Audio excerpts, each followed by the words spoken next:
Remember, you have to believe in yourself. You have to believe in why you're in that classroom. And you also have to believe in what you're doing.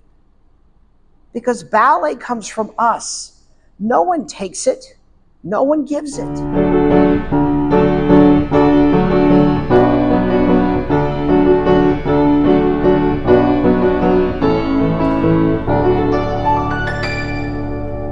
Do it again. Hi, this is BalletWise. My name is Michael Wise. I'm your host and creator. Now, I've danced all over the world, big companies, small companies, little companies, good companies, bad companies. I've danced in Europe and in Russia. And over the years, my students have been pushing me to get this information out to everyone. Because over the years, I've had the opportunity to work with dancers that have come from other companies or work with students that have been broken or have gotten bad information. And I'm here to help you move forward with you as a dancer, as a student, or even the parent of a student. Now, something I think we need to talk about is, what if you're having to deal with wanting validation as a dancer? Well, validation is something that we always want. It makes us feel good. It makes us understand that we're doing the right thing. But you have to understand that validation in itself can be used in a negative way and a positive way. There are those situations, whether you could be in a school or a company, where people are having power trips, where it's almost like they're trying to make you fight with each other just to get that validation. That over time, you almost feel like you've been brainwashed that their validation is the only thing that matters. But then on the other hand, do you have that self-confidence?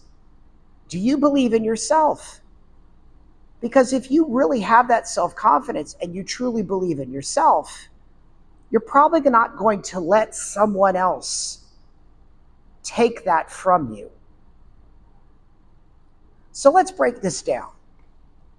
Yes, there are companies and schools, big schools, small schools, big companies and small companies, where you just have that one individual that literally just creates that atmosphere where they want to just tear you down, and then they raise you back up with the understanding that only they can make you the dancer you're supposed to be.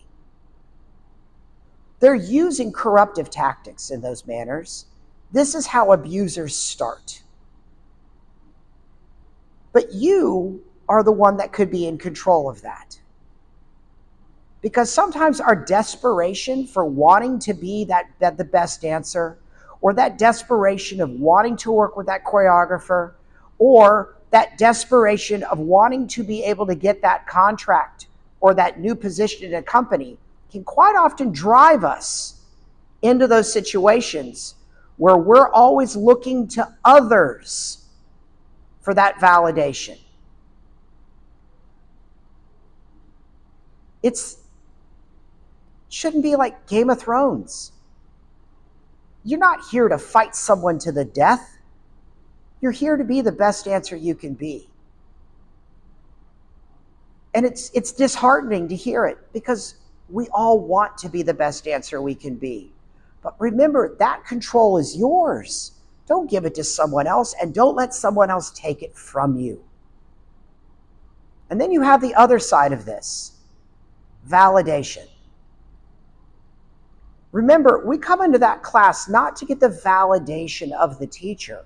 We come into that class so that we can validate ourselves. When I look into the mirror and you see beautiful technique and something very well done, that's validation in itself. That's what we should be craving. Yes, getting validated from the teacher or the ballet master or the artistic director, yes, that feels great and it can be very useful.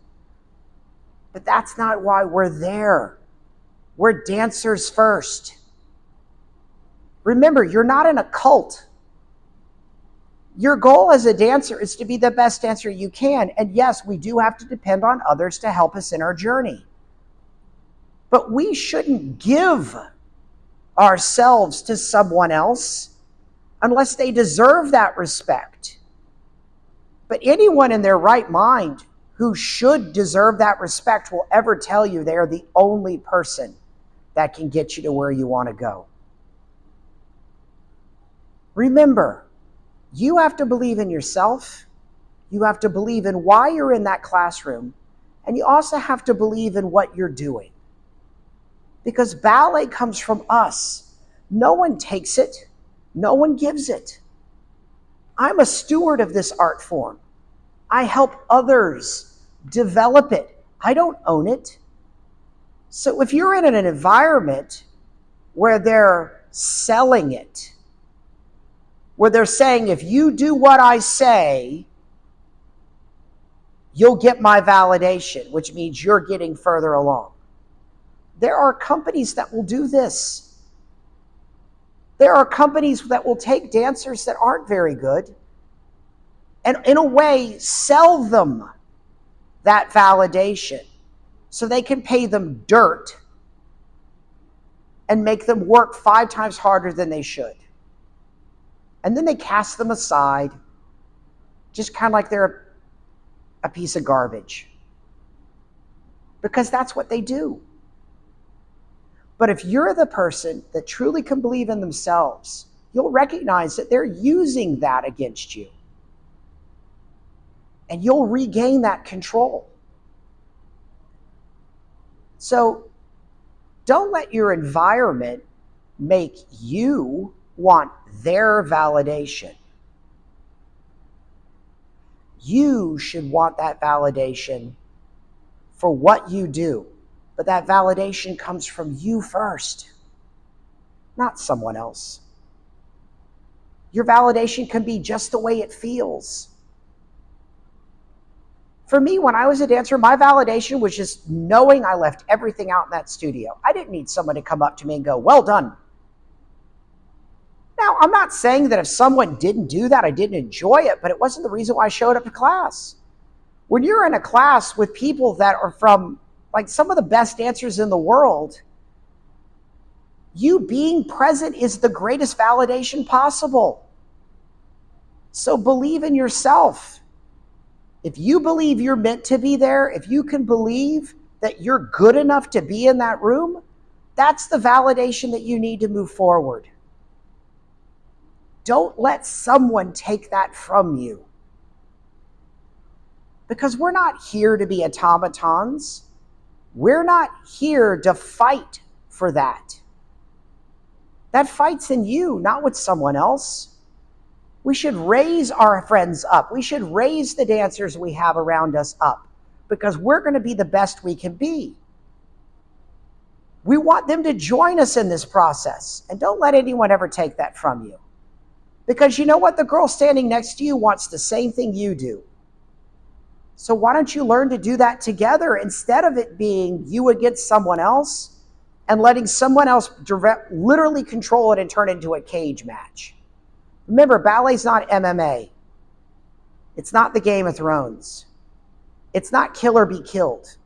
Because you're going to find yourself, if you're working in that kind of environment where you let your self-esteem go away, you're going to feel like you're drowning. And before you know it, you're going to drown. So hopefully this has helped you understand that validation can be used for good or for bad. And remember, we don't dance for the validation of others. We dance for the validation for ourselves. So look at yourself in the mirror. Take a moment and remember why you dance. Allow yourself to be free. And don't let someone take that from you. Because remember, we are dance. Ballet is just our vocabulary. But what comes from us has to be free, and we have to believe in it. And without that, we don't dance. We become a zombie, a piece of cardboard that they just throw across the room. But if you can truly believe in yourself and you don't need the validation of others because you see that validation in the mirror, you'll always work harder than you think you need to. You're always going to be reaching for something greater because belief in oneself is the greatest sense of validation you'll ever need. So, I'm Michael Wise with BalletWise.